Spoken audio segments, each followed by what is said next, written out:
ہم نے تو اتنی گہرائی کی باتیں پتہ نہیں کی تھی، بٹ مسلمانوں کے نزدیک آنے کے بعد اور رسول اسلام صاحب پر اسٹڈی کرنے کے بعد، قرآن شریف پڑھنے کے بعد ٹرانسلیشن، یہ صاف لگتا ہے. فار ایگزامپل سورہ توبہ لے لیجیے، سورہ مومنون لے لیجیے، کہ جہاں پاؤ قتل کر دو، یہ کر دو جی، وہ کر دو جی، آدمیوں کو مار دو جی، اور لونڈیے بنا لو اور باقاعدہ رجسٹر میں لکھ لکھ کے بانٹ دو ریوڑی کی طرح، اور جو خود پسند آئے وہ اتنے ہی بڑے عہدیدار کو پیش کر دو.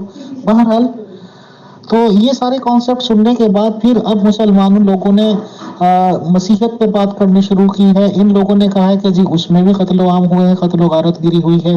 اور پھر آہستہ آہستہ پتہ یہ چل رہا ہے کہ ادھکتر جو نبی لوگوں کا دعویٰ لے کے آئے ہیں، نبیوں کا، تو ان لوگوں کے ٹائم میں جنگیں ہوئی ہیں اور قتل عام ہوا ہے سر.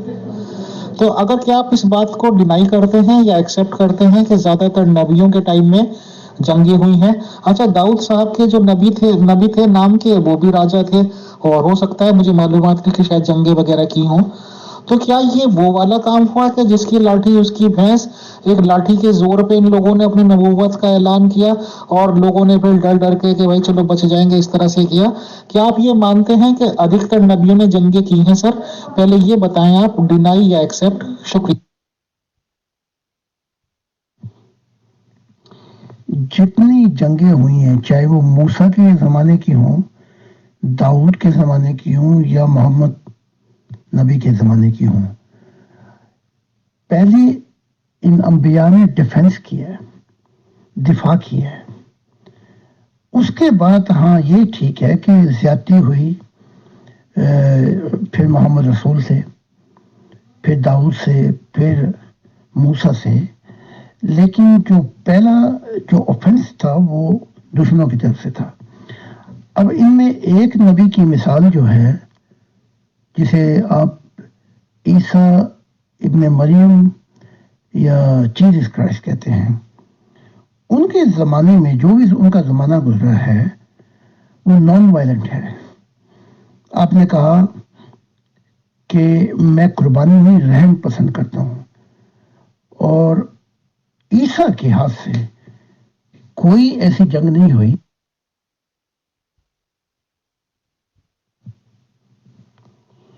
بلکہ عیسیٰ نے تو یہاں تک کہا کہ میری بادشاہت جو ہے وہ آسمان کی ہے. اگر زمینی بادشاہت ہوتی تو میرے اصحاب، میرے ماننے والے لڑتے اور مجھے بچاتے. ہاں، جو جنگ بعد میں ہوئی ہے کیتھولک کے زمانے میں، اس کا تعلق عیسیٰ ابن مریم سے نہیں بنتا. ٹھیک ہے، ایک واحد شخص ہے اور ایک واحد آدم ہے جس کی زندگی میں ہاں جنگ تو نہیں ہوئی، لیکن قائن نے حابل کو قتل کر دیا تھا. تو اگر آپ حقیقت کی طرف آئیں تو انبیاؤں سے بڑی زیادتی ہوئی ہے، لیکن ان مذہب والوں کا سب سے اولین فرض یہ ہے کہ کوے کو چٹا ثابت کرنا ہے، چاہے وہ کتنا ہی کالا ہو. ان کی ساری زندگی گزر جاتی ہے اپنے انبیاؤں کی کمزوریوں کو چھپاتے چھپاتے. یہ زندگی کا مقصد نہیں تھا. مقصد تو یہ تھا کہ خدا کا ہو جانا. اب کیا کہا جائے، اسی لیے ان کی صف لپیٹ دی گئی. میں سمجھتا ہوں خدا نے بہت ہی بڑا کام کیا ہے کہ ان کی صف کو لپیٹ کر وہ مرا. محترم زاہد خان صاحب، میں فوراً ہی اصل میں دوسرے کوشچن کی طرف جانے والا تھا، بٹ آپ نے جو آڈیو میں کہہ دیا تو مجھے تھوڑی سی آپ سے تفصیل چاہیے گی. میں کافی اسٹڈی کر رہا ہوں، کافی معلومات لے رہا ہوں، اور پرسنل پر بھی مجھے انڈیا کے لوگوں سے بھی جو علم رکھنے والے ہیں اور باہر کے لوگوں سے اب تو لگ بھگ پوری دنیا کے لوگوں سے رابطہ رہتا ہے. اور ظاہر سی بات ہے کہ پرسنل پہ آدمی بہت کھل کے بات چیت کر لیتے ہیں، کیونکہ انہیں یقین ہے کہ ان کے نام میری طرف سے کبھی آؤٹ نہیں ہوں گے. تو میری جانکاری میں تو یہ لایا گیا ہے کہ کم سے کم رسول اسلام صاحب پہ تو یہ نہیں کہا جا سکتا کہ انہوں نے ڈیفینسو جنگیں کی ہیں سر. ان کی مین جنگیں جو ہوئی ہیں شروعات میں وہ سفیان جی سے ہوئی ہیں، یزید کے دادا سے، جن کے ساتھ سیف اللہ کہنے والے، جن کے دم بڑھتے ہیں، جن کے وجہ سے میرے پہ فتوے لگا دیے گئے، خالد بن ولید ایکسیٹرا ایکسیٹرا. تو میری جانکاری میں تو یہ بات آئی ہے کہ جب انہوں نے بدو لوگوں کی فوج تیار کر لی اور ان کو مینٹلی پریپیئر کر دیا کہ بھائی مال لوٹیں گے، عورتیں دیں گے، زیور دیں گے، سونا چاندی ملے گا، اور جب انہوں نے کہا کہ جی ہم قتل ہو سکتے ہیں تو انہیں 70 حوروں کا لالچ دکھا دیا، اور ان لوگوں کی فوج کے ساتھ انہوں نے سب سے پہلے تیاری کی تھی جو سفیان کا قافلہ لوٹنے کی، جو کہ بہت بڑے بزنس مین تھے۔ یہ الگ بات ہے کہ وہ ناکام اس لیے ہو کہ انہیں بھنک مل گئی تھی سفیان جی کو، اور انہوں نے راستہ بدل لیا تھا سر۔ تو بہرحال جنگیں اگر ہوئی ہیں تو پھر تو شروعات ادھر سے کہی جائے گی کہ کسی کا اگر قافلے کو، بزنس کو آپ ڈسٹرب یا ڈسٹروائے کرنے کی کوشش کرو گے سر، اگر وہ بعد میں کرتا ہے تو پھر تو اس نے ڈیفینسو کی اور اس نے اپنا بچاؤ کیا کہ آگے حملہ نہ کریں۔ اس کانسیپٹ کو پلیز آپ کلیئر کر دیجیے گا، پھر میں نیکسٹ کوشچن پہ جاؤں گا۔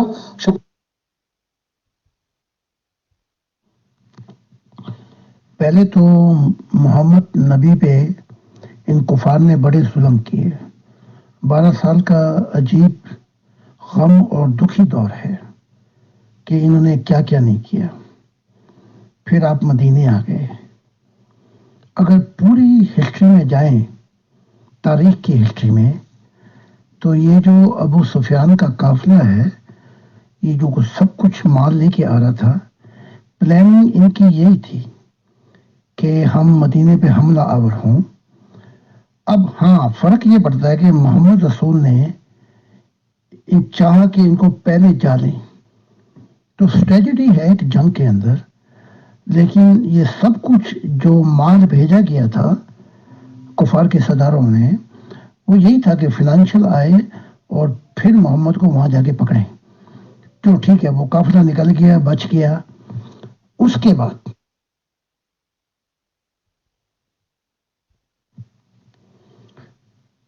محمد رسول رابن ہوڈ بھی تھے۔ آپ نے اپنی زندگی میں کچھ بھی نہیں رکھا، بلکہ جو بھی تھا وہ سب کچھ غریبوں میں بانٹ دیتے تھے۔ اپنی زندگی بہت ایگزامپلری ہے، یعنی کہ بھوکے مرے، پتھر پیٹ پہ مانتے رہے۔ اچھا، اب وہ جو قافلہ بچ گیا، اس کا جو نیت اور مقصد تھا وہ تو یہی تھا کہ سامان تیار کر کے ہم بدر پہ حملہ آور ہوں۔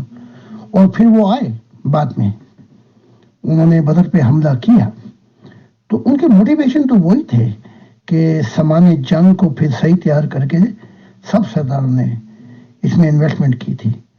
اور بدر کا پھر پہلا یہ آئے 500 کلومیٹر آ کے انہوں نے بیٹھے رہتے مکہ کے اندر، پھر یہ حملہ ہوا۔ ہاں یہ علیحدہ بات ہے، اس کو ڈینائی نہیں کیا جا سکتا کہ محمد رسول سے پھر بعد میں بڑی مسٹیکس ہوئی۔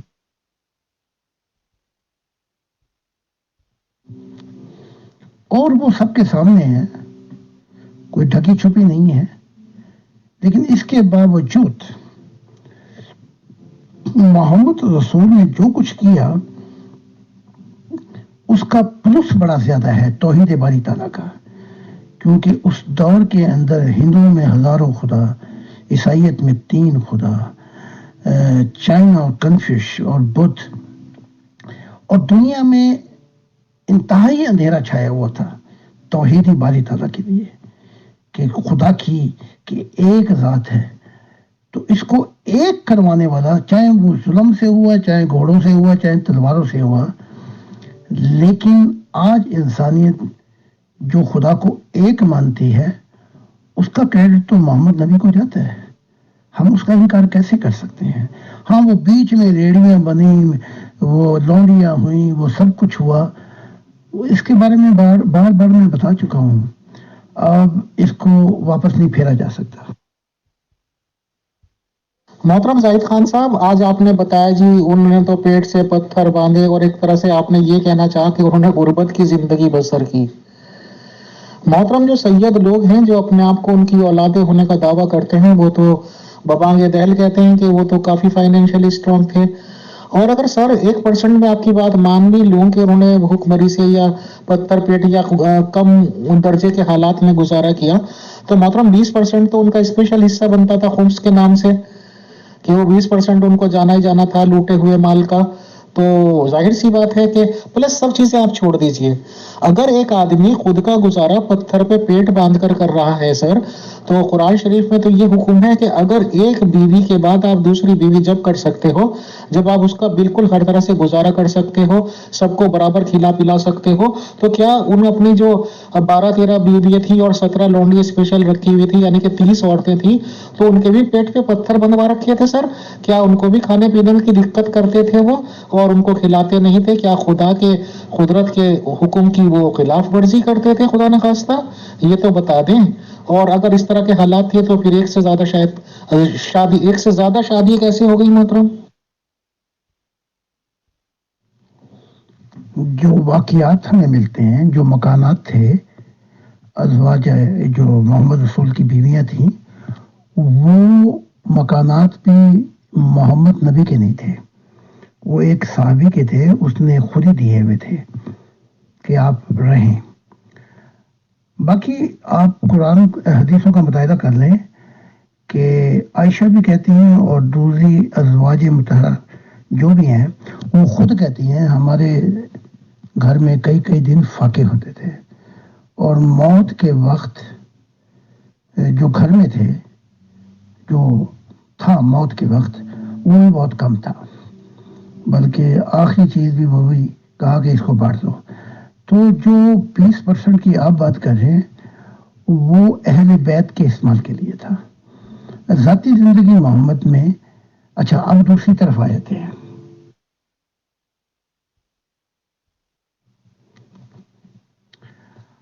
اب یہ ہے کہ ایک انسان کی ذاتی نفس، اس کا تقاضا کیا ہے؟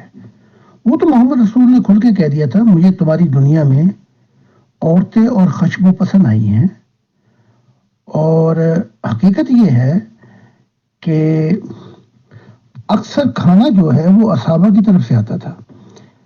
تو اب میں کیا کہہ سکتا ہوں؟ تو ایک اپنی ذاتی نفس تھا ان کا، اس میں بڑا کچھ تھا۔ اب میں اس کو کہہ دوں گا تو اس سے فائدہ کیا ہوگا؟ پھر محمد نے پہلے اس بارے میں کہہ دیا جو ہم نے کیا اس کا تم سے نہیں پوچھا جائے گا، جو تم کرو گے ہم سے نہیں پوچھا جائے گا۔ تو اب ایک ایسی زندگی ہے جو نیگیٹو پازیٹو میں آ جاتی ہے۔ تو آخرت کا میدان جو ہے کہ نور کا پلڑا بھاری ہے یا ظلم کا پلڑا بھاری ہے۔ تو اس میں اگر آپ نے کتاب پڑھنی ہے تو پڑھ لیں، وہ جو میں نے کتاب لکھی ہے اس میں تفصیلات بتائی ہیں، لیکن میں ایک طرف جھکنا پسند نہیں کرتا۔ حقیقت بیان کرنا یہ بڑا ضروری ہے۔ محترم زاہد خان صاحب، پہلی بار ایسا محسوس ہو رہا ہے کہ کچھ لوگوں کا جو آپ کے مخالف ہیں یا دشمن ہیں ان کا کچھ اثر ہو رہا ہے محترم۔ خیر، یہ ذرا ہے ویسے ہی میں نے کہا تھوڑا سا ہلکے لائٹ موڈ میں آپ سے بات کرنے محترم۔ خیر، ایک سیریس سوال یہ ہے کہ مجھے معلومات یہ ملی ہے کہ آپ کی تعلیمات کچھ اس طرح کی ہیں کہ یہ جو بابا آدم اور حوا جی کا کانسیپٹ ہے، بتایا یہ جاتا ہے کہ حوا جی کو آدم جی کی پسلی سے پیدا کیا گیا اور وہ دونوں بہت ہی خوش اسلوبی یا خوش و خرم طریقے سے جنت میں رہ رہے تھے، ایک پھل کو انہیں منع کرا گیا۔ تو یہ تو سب کو پتا ہے کہ حوا جی نے اپنے ہسبینڈ سے سفارش کی کہ نہیں اسی پھل کو دیکھو یا جو بھی خوش کرو، اور انہوں نے پھر اس کو چکھا یا جو بھی خوش کیا اور وہ وہاں سے اتار دیے گئے۔ بٹ میں نے یہ سنا ہے کہ آپ نے اس بات میں یہ بھی ایڈ کر رکھی ہے کہ جو شیطان یا ابلیس تھا، اس کے انلیگل یا کیا لفظ کہنا چاہیے، ویسے ریلیشن جو کہ غلط طریقے سے ہوتے ہیں جسے ہندی میں اویدھ سمبند کہتے ہیں، وہ حوا جی سے ہو گئے تھے، اور حوا جی اس پہ کافی کچھ مطلب زیادہ اس کی طرف تھی، اور اسی کے چکر میں انہوں نے ان کو تیار کیا آدم جی کو کہ وہ والا گناہ ان سے ہو۔ تو کیا یہ سچ میں آپ کی تعلیمات ہیں کہ شیطان کے ریلیشن غلط طور پہ حوا جی سے ہو گئے تھے اور اسی بیس پہ یہ سب کچھ ہوا، اور شیطان کا مقصد صرف اتنا تھا کہ وہ ان سے اپنا کام نکلوا لے؟ بتائیں سر۔